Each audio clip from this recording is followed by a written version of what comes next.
என்ன உங்க கழுதைகளை செத்து போச்சா? ஓ, குரலி வித்தையா? கடந்த ஒரு வார காலமாகவே நாம் தமிழர் கட்சி அண்ணன் சீமான் தான் அதிகமான பேசுபொருளாயிட்டு இருக்காரு. அடே, அங்க அவருக்கு ஒன்னும் பாடி ஆக்கிட்டு இங்க ஓம் பாடியை டெவலப் பண்றியா நீ? நேற்றைக்கு கூட ஒரு பெரிய போராட்டம், திராவிட இயக்க அமைப்புகள் எல்லாம் ஒட்டுமொத்தமாக அண்ணன் சீமான் வீட்டை முற்றுகையிட வந்திருந்தாங்க. நீ என் வீட்டை முற்றுகிட்டு வரலையே, அந்த ரிலையன்ஸ் அந்த கடையை தானே முற்றுகிட்டு போனேன். பக்கத்தில் ஒரு சலூன் கடையில் போய் முற்றுகிட்டீங்க. அவன் திராவிட மயிரெல்லாம் வா வெட்டி விடுறேன்ட்டான். அப்புறம் நீ என்ன நீ பேசிக்கிறேன்? நீ அடங்கொம்மால ஒரு போராட்ட எதிர்ப்பை காட்ட வந்திருக்காங்க. நீங்கள் என்னன்னா பிரியாணி அண்டாவெல்லாம் வச்சுக்கிட்டு பிரியாணி பாட்டு கச்சேரி கொண்டாட்டமாக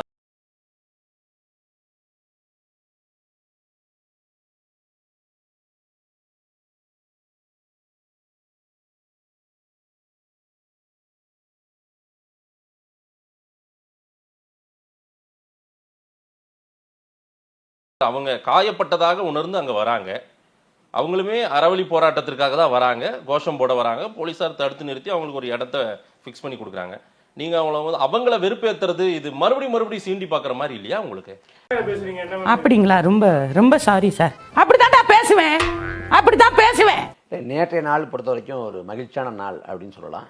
ஏன்னா உறவுகளை உண்டு கூடி மகிழ்ச்சியாக உணவருந்தி அங்கே பாட்டு பாடி ஒரு களிப்போடு முடிஞ்ச நாளாக தான் இருந்துச்சு. இந்த அவமானம் உனக்கு தேவையா? நாங்கள் அவங்கள வெறுப்பேற்றுற நோக்கத்தில் இல்லை. அவங்க வெறுப்பானாங்கன்னா நாங்கள் அதுக்கு பொறுப்பேற்க முடியாது. எங்க தலைக்கு எவ்வளவு தில்லு பத்தியா? இது நியாயமா? முதல்ல சொல்லுங்க பார்க்கலாம். என்னங்க அநியாயம் இருக்கு? நாங்கள் பாட்டு பாடினா நாங்கள் சாப்பிட்டா அவங்களுக்கு என்ன பிரச்சனை? நீ கேட்ட ஒவ்வொரு கேள்வி என்ன செருப்பால் அடிச்ச மாதிரி இருக்குடா. மாதிரி இல்ல, உண்மையிலே செருப்பால தான் இருக்கு. இல்ல, பெரியாரிவாதிகள் என்ன பண்ணணும் நீங்க டிக்டேட் பண்ணுங்க. அதே போல நீங்க என்னத்தையாவது பண்ணிட்டு போங்க. பெரியாரை ஏன் தொடறீங்க அப்படின்னு. ஐயோ மாலா, எரிச்ச தாங்க முடியலடி. பேன 12ஆம் நம்பர்ல வை. ஐயோ 12க்கு எங்க போறது? இருக்குறதே 5 தான். ஃபுல்லா தான் ஓடிட்டு இருக்கு. அதுதான் உங்களுடைய முடிச்சறேன். சாதி ஆணவ கொலைகளுக்கு தனிச்சட்டம் வேணும். சொல்லிட்டீங்க நிறைய. சாதி ஆணவ கொலைகளுக்கு தனிச்சட்டம் வேணும்னு கோரிக்கை வைக்கிறோம். ராஜஸ்தான்ல ஏற்றிருக்காங்க, தமிழ்நாட்டில் ஏற்றல அப்படின்னு கோரிக்கை வச்சு இவங்க போராட்டம் பண்ணாங்களா? இந்த பெரியாரியவாதிகள்லாம் இல்லை. அண்ணா பல்கலைக்கழக மாணவிக்கு நீதி கேட்டு அதுக்கு பின்புலத்தக்கது யாரு, ஞானசேகரனை யாரு பின்னாடி இருந்து அவனுக்கு முதுகெலும்பா இருந்தது, அது தொடர்ந்த நியாயத்துக்காக அவங்க போராட்டம் பண்ணாங்களா? முற்றுகை போராட்டம் செஞ்சாங்களா? இல்லை. பாஸ் இன்னைக்கு ஒரு முடிவோட தான் இருக்கானுங்க போல இருக்கு. என்ன? எப்போ நம்மள விரட்டி அடிப்பானுங்க, இப்போ அடிச்சு விரட்டுவானுங்க போல இருக்கு. வெட்டி வேலை ஒரு 32 அமைப்பா 22 அமைப்பா சொன்னாங்க. ரொம்ப சின்ன கூட்டம் கூட சொல்ல முடியாது, ரொம்ப குறைவான ஆட்கள். 3000 பேருக்கு மேல கூடி இருக்காங்க. 3000 பேருக்கு மேல கூடிட்டாங்க. நம்பணும்.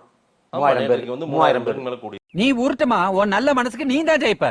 அது சொல்லிட்டு போவாங்க, காசா பணமா அடிச்சு விட வேண்டியதுதான். சரி, அவங்க ஒரு குறிப்பிட்ட எண்ணிக்கையை சொல்றபடி கூட இல்லை, ரொம்ப குறைவான எண்ணிக்கை தான். 300 பேர் கூட இருக்க மாட்டாங்க. பெரியார் தமிழ்நாட்டின் ஐகான். பெரியார்னா உங்களுக்கு யாரும் தெரியுமா? ஈவே ராமசாமினா தெரியாதுங்க. தெரியாதுங்களா? அவரை பத்தி எதுவுமே நீங்க கேள்விப்பட்டது இல்லையா? தெரியாது. குருநாதா, என்ன பாதி மூஞ்சிய காணா? குருநாதா, என்ன குருநாதா உங்களுக்கு புது ஐட்டம் அறிஞ்சிருக்காங்க? எங்க திரும்புங்க. கர்ம என்ன இப்படி நாறுது?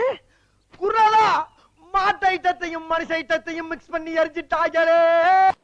தமிழ்நாட்டினுடைய ஒரு முகமாக, தமிழ்நாட்டின் ஒரு போராளியாக, பெரியார் எங்களின் வழிகாட்டின்னு சொன்னவங்க தான் நீங்களாம். இன்னைக்கு மாறி இருக்கீங்க, ரைட்டு. இருந்தாலும் அவரை தொடர்றது நியாயமா? அவரை மறைந்த ஒருவரை சும்மா பேசிட்டே இருக்கீங்க. நான் ப்ரோ ஒரு அளவுக்கு தான் ப்ரோ, எல்லாமே சும்மாலாம் நோண்ட கூடாது ப்ரோ.